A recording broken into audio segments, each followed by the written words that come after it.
In the winter of 1991, a nurse walking down a silent hospital corridor found two newborn girls wrapped in thin blankets.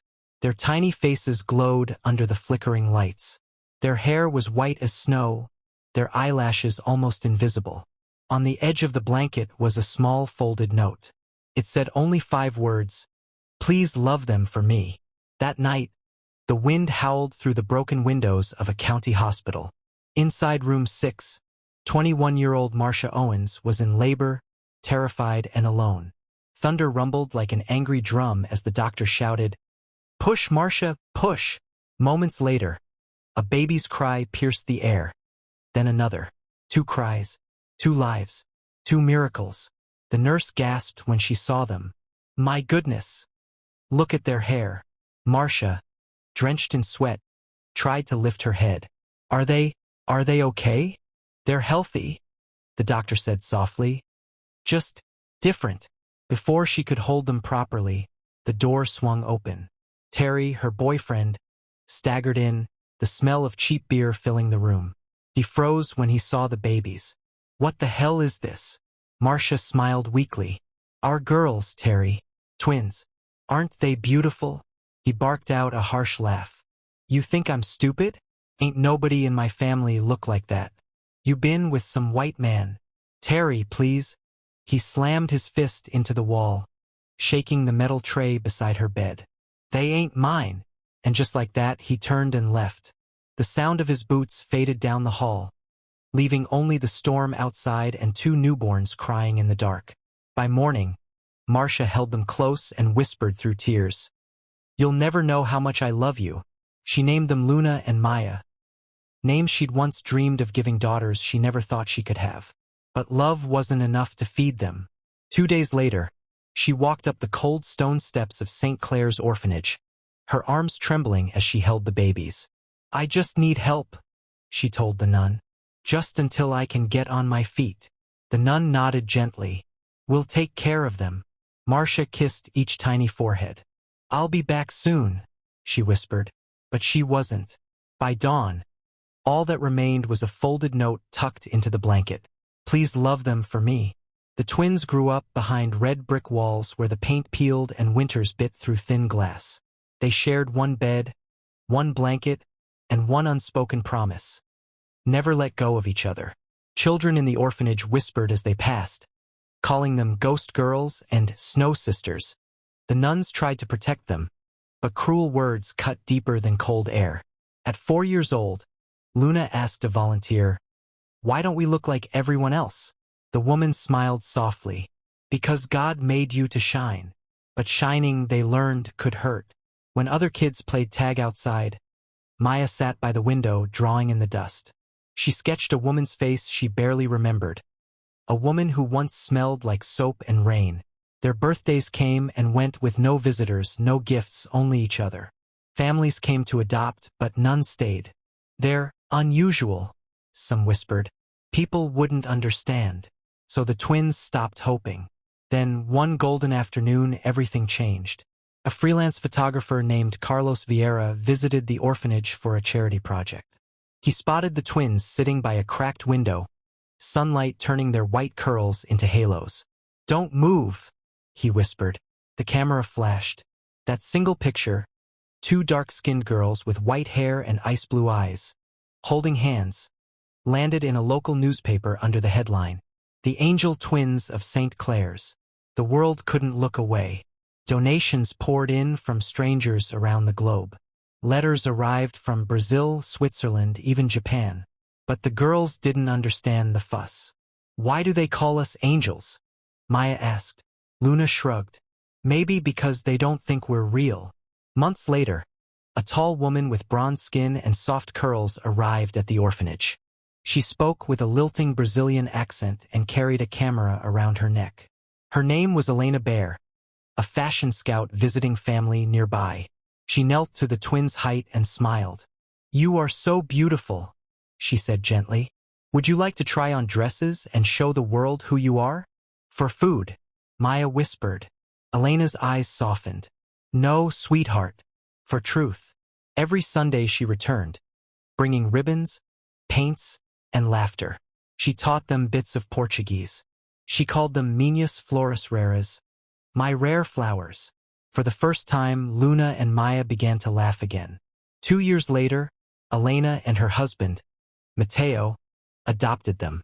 The day they left St. Clair's, the nuns stood by the gates crying softly. The sisters wore white satin dresses, the first new clothes they had ever owned. Luna squeezed Maya's hand until her knuckles turned white. Brazil was chaos and color. Street vendors shouting, buses honking, drums echoing from faraway festivals. The girls' pale hair drew attention everywhere they went, but for once, it wasn't cruel. Photographers wanted their faces on magazine covers. "Look at those eyes," editors gushed. "Like moonlight." Soon, they appeared on the cover of a fashion magazine titled Flores Raras, Rare Flowers. The world fell in love with them, but fame has a strange way of hiding pain. Every night, after makeup and lights, Luna would stand in front of the mirror and whisper, "Why did she leave us?" Maya would answer, "Maybe she couldn't stay." Across the ocean, in a rundown apartment, Marcia Owens was washing dishes when she saw that same magazine cover flash across her old TV. She froze. 2 young women stared back. Beautiful, famous, unmistakably hers. She dropped the plate and sank to her knees. "My babies," she cried. "My beautiful girls." For the world, Luna and Maya Bear were living miracles. Symbols of beauty, strength, and diversity. For themselves, they were still 2 orphans trying to understand why love had left them behind. Years passed. Elena and Mateo gave them a home filled with art and kindness.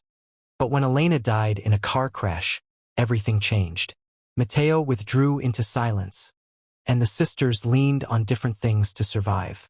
Maya chased the spotlight. Luna ran from it. By their late 20s, Maya was a global model, appearing in Paris, London, and Milan. Luna disappeared from cameras, moving quietly to Ghana, where she began painting. She adopted a little boy named Io and taught art to children who looked like her, children born different. The twins hadn't spoken in 9 years. Then a British filmmaker began a documentary called The Angel Twins. Where are they now? He found Maya first, running a charity for children with albinism in Geneva. When he mentioned Luna, Maya looked away. "Good luck," she said. "She doesn't want the world anymore." But he persisted. Weeks later, he found Luna's small studio in Accra. The walls were painted gold, covered in haunting portraits. 2 little girls under the rain, holding hands. When he told her about the film, she laughed quietly. "The world remembers angels," she said, "not the pain." Still, she agreed to be part of it. When Maya heard her sister had said yes, she sat alone in her hotel room, scrolling through old photos.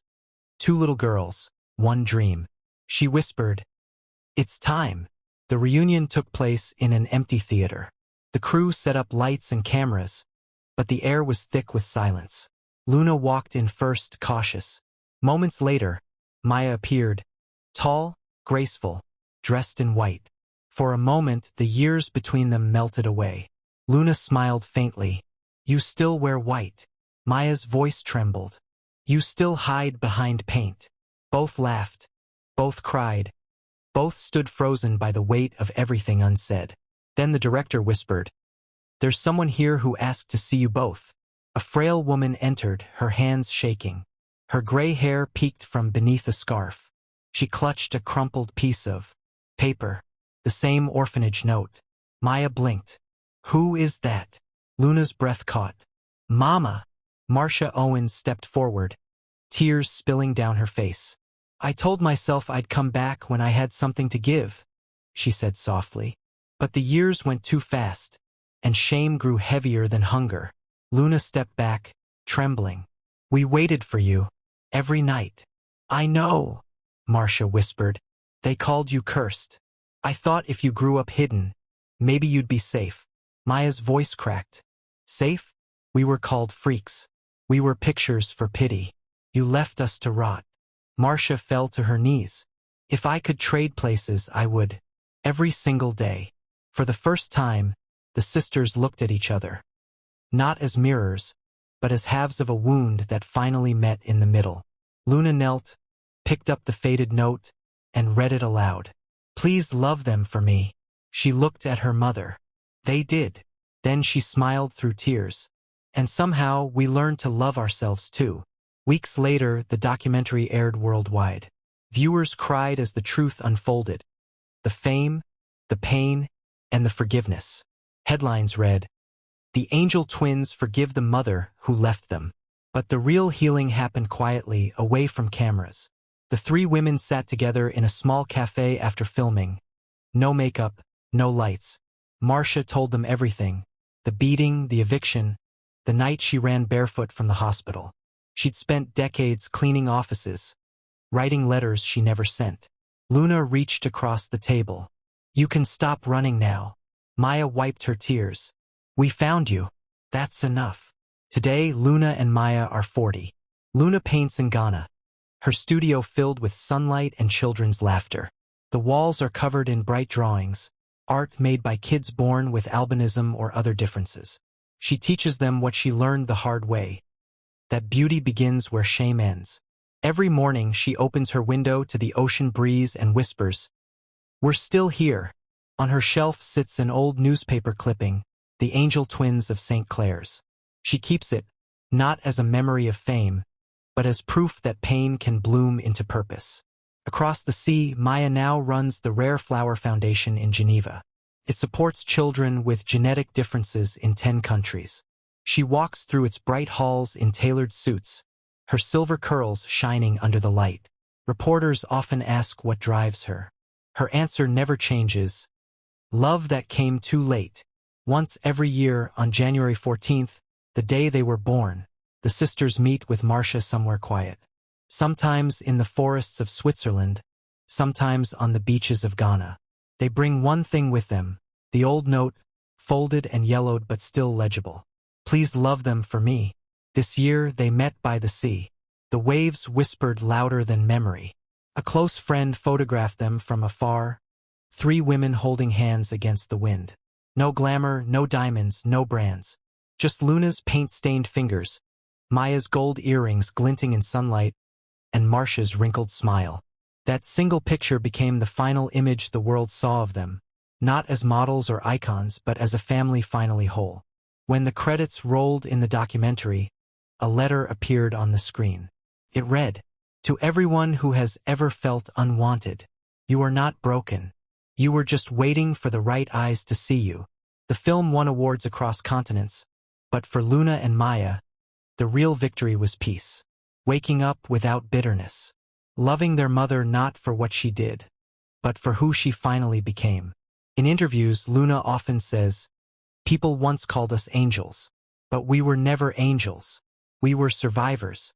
We were daughters who forgave." And Maya always adds, "Forgiveness is rarer than beauty." At night, Marcia sits between her daughters, humming lullabies she never got to sing. Luna paints quietly while Maya reads to little Io. Their laughter fills the room, the kind that carries no echo of loneliness.